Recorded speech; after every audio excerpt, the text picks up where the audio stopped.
বন্ধুরা, থর মার্ভেল ইউনিভার্সের সাথে সাথে মার্ভেল সিনেমাটিক ইউনিভার্সেরও সবথেকে শক্তিশালী সুপারহিরোদের মধ্যে একজন। এই কারণে থরের ভিলেনগুলো অনেকটাই বেশি পরিমাণে শক্তিশালী হয়ে থাকে। থরের বয়স হলো প্রায় 1500 বছর এবং থর এর থেকেও অনেক বেশি ভিলেনের সাথে লড়াই করেছিল। কিন্তু এর মধ্যে কিছু কিছু ভিলেন এতটাই বেশি পরিমাণে শক্তিশালী হয়ে থাকে যে যাদের সাথে লড়াই করা থরের জন্য অনেকটাই কষ্টকর কাজ ছিল। এই জন্য বন্ধুরা, আজকের এই ভিডিওতে আমরা থরের সবথেকে বেশি পরিমাণে শক্তিশালী 10টি ভিলেনের সম্বন্ধে কথা বলবো এবং থরের এই সমস্ত ভিলেনকে তাদের পাওয়ারের অনুসারে আমরা র্যাঙ্ক করব। বন্ধুরা, আজকের এই ভিডিওটা অনেকটাই বেশি পরিমাণে ইন্টারেস্টিং হতে চলেছে, তাই বন্ধুরা ভিডিওটাকে শেষ পর্যন্ত দেখতে ভুলবেন না। বন্ধুরা, ভিডিওটাকে শুরু করার আগে আমি আপনাদেরকে বলে দিই যে আপনারা যদি এই চ্যানেলে নতুন এসে থাকেন তাহলে চ্যানেলটাকে সাবস্ক্রাইব করবেন এবং ভিডিওটা ভালো লাগলে লাইক করতেও ভুলবেন না। Number 10, Loki. লোকি হলো থরের স্টেপ ব্রাদার, যাকে ওডিন এবং ফ্রেগা অ্যাসগার্ডের মধ্যে পালন করেছিল এবং থর সবসময় লোকিকে নিজের ভাইয়ের থেকেও অনেকটা বেশি পরিমাণে ভালোবাসত।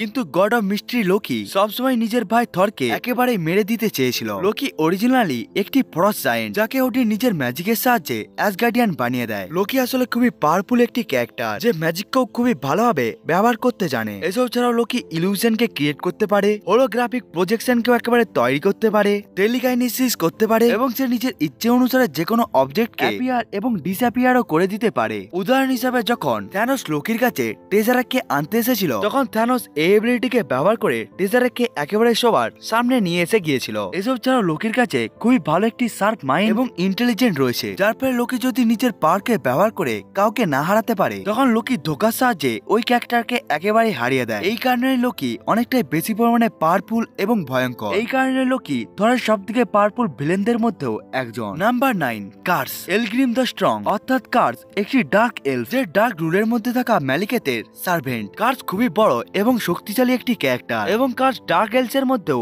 অনেকটাই বেশি পরিমাণে পাওয়ারফুল। কিন্তু তার পাওয়ার তখন আরো বেড়ে গিয়েছিল যখন সে একেবারেই ইথারের কন্ট্যাক্টে চলে আসে। ইথার আসলে রিয়েলিটি স্টোনের লিকুইড ফর্ম এবং কার্স যখন ইথারের একেবারে কন্ট্যাক্টে চলে আসে, তখন কার্স এতটাই বেশি পরিমাণে পাওয়ারফুল হয়ে যায়, যার ফলে যেই মিওনিরকে বার্দিনের ছাড়া কখনোই উঠানোই যায় না, সেই মিওনিরকেও কার্স নিজের স্ট্রেংথকে ব্যবহার করে ডিপ্লেট করে দিয়ে অন্য জায়গার মধ্যেই পাঠিয়ে দেয়। কিন্তু থর দ্য ডার্ক ওয়ার্ল্ড মুভির মধ্যে এই ক্যারেক্টারটি একেবারেই মারা যায়। নাম্বার 8, ম্যালিকেথ। ম্যালিকেথ হলো ডার্ক স্পেসের রুলার এবং ম্যালিকেথ থরের খুবই পাওয়ারফুল একটি ভিলেন, যে থর দ্য ডার্ক ওয়ার্ল্ড মুভির মধ্যে নিজের ডার্ক এলফ আর্মির সাথে সে অ্যাসগার্ডের উপরেই একেবারে অ্যাটাক করে দিয়েছিল। এবার ম্যালিকেথের পাওয়ার সম্বন্ধে জেনে না যাক। ম্যালিকেথ হ্যান্ড টু হ্যান্ড ব্যাটলে অনেকটাই বেশি পরিমাণে পারদর্শী এবং সে বিভিন্ন ধরনের ম্যাজিককেও ব্যবহার করতে জানে। ম্যালিকেথ সুপার হিউম্যানলি অনেকটাই বেশি পরিমাণে পাওয়ারফুল এবং ম্যালিকেথ কমিক এবং মুভির মধ্যে অনেকবারই যে থরের উপরে ভারী পড়ে গিয়েছিল। নাম্বার 7, ম্যাংগক। ম্যাংগক আসলে বিলিয়ন অফ ক্রিয়েচারের রাগের ফলে তৈরি হওয়া একটি মনস্টার। আসলে থরের ফাদার ওডিন অনেক হাজার বছর আগে একটি শক্তিশালী প্রজাতিকে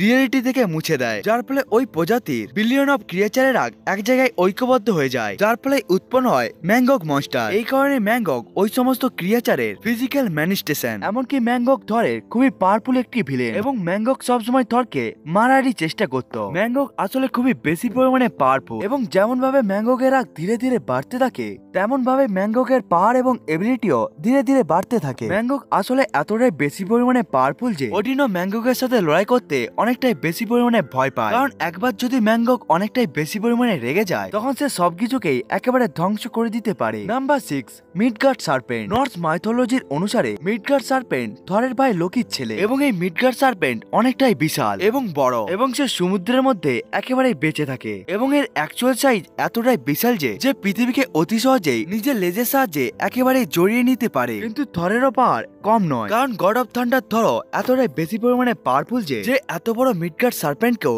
নিজের হাতের সাহায্যে একেবারে তুলে নিতে পেরেছিল। মিডগার্ড সার্পেন্টের বিষও অনেকটাই ভয়ঙ্কর এবং বিষধর হয়ে থাকে এবং মিডগার্ড সার্পেন্টের বিষ এতটাই বিষাক্ত যে যার প্রভাবে অ্যাসগার্ডিয়ান গডও একেবারেই মারা যায়। নাম্বার 5, হেলা। হেলা গড অফ থান্ডার থরের বোন এবং অলফাদার ওডিনের মেয়ে এবং হেলাকে মৃত্যুর দেবীও বলা হয়। হেলা আসলে ইনপেশেন্ট এবং একটি ভায়োলেন্ট ক্যারেক্টার, যে কাউকে মারা আগে কোন রকম কিছুই চিন্তাও করে না। এবার হেলার পাওয়ারের কাছে আসা যাক। হেলার পাওয়ার এতটাই বেশি যে থরের মিওনির বেপেনকে নিজের একটি হাতের সাহায্যে একেবারে তুলে নিয়ে ব্রেক করে দিতে পেরেছিল। হেলা নিজের বডি পার্ট থেকে যে কোনো ধরনের বেপেনকেই একেবারে তৈরি করে নিতে পারে এবং হেলা নিজের এই পাওয়ারকে ব্যবহার করে অ্যাক্স এবং ধারালো অস্ত্রকে একেবারেই তৈরি করে থাকে এবং হেলা এই সমস্ত বেপেনগুলোকে অনেকটাই দূর পর্যন্ত শুট করতেও পারে। হেলাকে ইনজার্ট করাও অনেকটা একটি কঠিন কাজ এবং হেলাকে যদি কোনোভাবে ইনজার্ডও করে দেওয়া হয়, সেই সমস্ত ইনজারি গুলোকে হেলা খুব তাড়াতাড়ি হিল করে নিতেও পারে। এবং হেলা এতটাই বেশি পরিমাণে শক্তিশালী যে ভেলকারির ওই সমস্ত আর্মিকেও একেবারে মেরে দিতে পেরেছিল,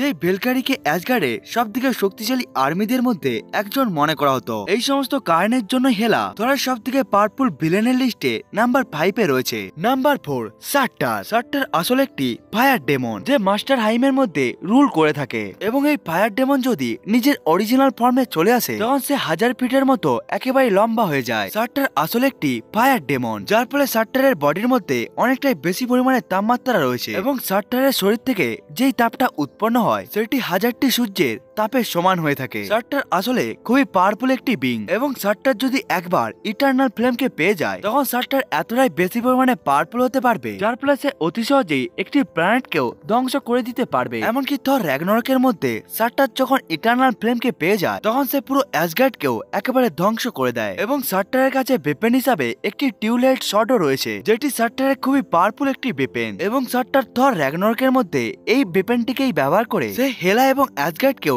একেবারে ধ্বংস করে দিয়েছিল। Number 3, god the god Butcher. God আসলে নাম না থাকা একটি প্ল্যানেটের জীব যে নিজের পাওয়ারকে পেয়েছিল গড অফ সিমরিয়র নালের ওয়েপেন ন্যাগ্রোশটের কাছ থেকে। একদিন ব্ল্যাক গড এবং গোল্ডেন গডের মধ্যে লড়াই হওয়ার সময় নাল গডের প্ল্যানেটের মধ্যে সে একেবারে পড়ে যায়, যার ফলে গড নালের ওয়েপেনের একটি ছোট অংশকে একেবারে পেয়ে যায়, যার ফলে ওই ওয়েপেনটি গডের বডির সাথে একেবারে মার্চ হয়ে যায়, যার ফলে গড খুবই দুর্বল একটি বিং থেকে খুবই পাওয়ারফুল একটি বিং এ পরিবর্তন হয়ে যায়, যার ফলে গড সমস্ত প্রকারের গডকে মারতে বেরিয়ে পড়ে, এবং এরপরেই তার নাম হয় god the god Butcher. God নিজের ন্যাগ্রোশটের সাথে এতটাই বেশি পরিমাণে পাওয়ারফুল যে শক্তিশালী থেকে শক্তিশালী গডকেও অতি সহজেই মেরে দিতে পারে। এমনকি মার্বেল কমিকের মধ্যে গড 3টি শক্তিশালী থরকেও একসাথেই সামলিয়ে নিয়েছিল। গডকে ইনজেক্ট করা অনেকটা একটি কঠিন কাজ, এবং গডকে কেটে যদি টুকরো করে দেওয়া হয় তখন গড নিজের অস্ত্র ন্যাগ্রোশটকে ব্যবহার করে নিজেকে আবার রিজেনারেট করে নিতে পারে। গড দ্য গড বুচার হেলা এবং ওডিনের মতো অ্যাসগার্ডিয়ান গডের থেকেও অনেকটাই বেশি পরিমাণে পাওয়ারফুল, এই জন্যই এই ক্যারেক্টারটি থরের সবথেকে পাওয়ারফুল ভিলেনের লিস্টে এতটা উপরে রয়েছে। Number 2, Galactus. গ্যালাক্টাস আসলে ফ্যান্টাস্টিক ফোরের মেন ভিলেন, এর সাথে সাথে গ্যালাক্টাসও থরের খুবই পাওয়ারফুল একটি ভিলেন, এমনকি থর গ্যালাক্টাসের সাথে লড়াই করেছিল। গ্যালাক্টাসের আসল নাম হলো রেল্যান্ড, যে তার নামও একটি প্ল্যানেটের মধ্যে একটি সায়েন্টিস্ট ছিল। গ্যালেনের প্ল্যানেটের টেকনোলজি অনেকটাই বেশি পরিমাণে অ্যাডভান্স ছিল, এবং এই অ্যাডভান্স টেকনোলজির সাহায্যেই গ্যালন এটা বুঝতে পেরে যায় যে খুবই তাড়াতাড়ি ইউনিভার্স একেবারে ধ্বংস হয়ে যাবে, এবং এর জায়গায় নতুন একটি ইউনিভার্স তৈরি হবে, এবং এই ইভেন্টকে আমরা সবাই বিগ ব্যাং থিওরি নামেও জানি। এবং গ্যালেন এটাকে জানার পর ওই বিগ ব্যাং থিওরিকে একেবারে আটকানোর চেষ্টা করে, কিন্তু গ্যালেন যখন বিগ ব্যাং থিওরির উপর একেবারে এক্সপোজ হয়ে যায় তখন ওর মধ্যে যতগুলো সেন্টিয়েন্ট ছিল যেগুলো গ্যালেনের সাথে একেবারে মার্চ হয়ে যায়, যার ফলে ফর্মুলেশনের পরে তৈরি হয় গ্যালাক্টাসের। গ্যালাক্টাস আসলে এমন একটি কসমিক বিং যে প্ল্যানেটের এনার্জিকে অ্যাবজর্ব করে একেবারে বেঁচে থাকে, এবং থরের সাথে গ্যালাক্টাসের তখন লড়াই হয় যখন গ্যালাক্টাস পৃথিবীকে একেবারে খেতে এসে যায়, কিন্তু থর নিজের পাওয়ারকে ব্যবহার করে